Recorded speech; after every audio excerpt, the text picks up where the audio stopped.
Among the authors of that essay was the Secretary General of the Norwegian Refugee Council. One of his staff, Ahmed Bayram, joins me now to reflect on this.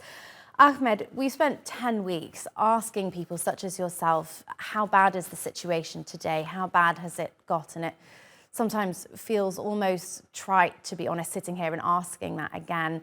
So I wondered, given how hard it is also to hear the voices of people inside Gaza, if you could just highlight a couple of individual stories that you've heard about this conflict that have particularly affected you.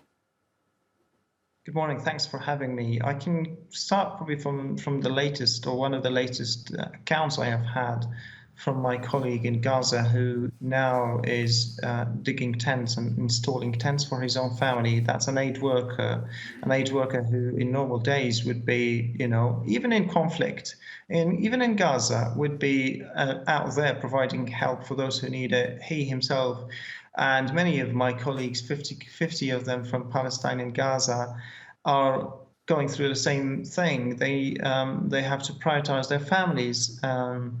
Their children who have no hot meal or haven't had a hot meal in days, if not weeks, who haven't had a clean bottle of water for days. He told me briefly about how his day starts, by thanking heavens that he has survived the night, checking on everyone in the family. Sometimes you have to do that door to door or tent to tent because, WhatsApp and connection has been cut. You have to go and find your bread, find your clean water, grab your bucket and go fill that with any clean water you can find, having waited in the line for 3 or 4 hours at times, and at the same time trying to survive the bombs that are coming left, right, and center.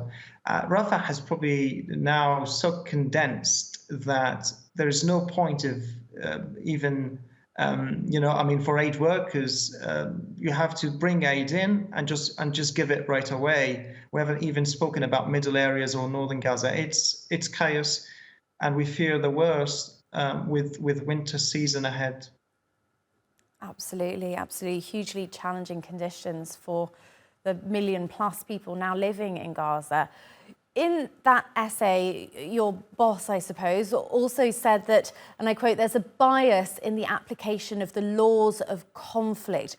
What's the evidence for that? What do you see as being an indicator of that here? We're talking about 70 days of non-stop attacks on Gaza, a conflict that, has blown out of proportions. We're talking about very shy attempts to come to anything that resembles a pause or a ceasefire, the failure of the international community to achieve that.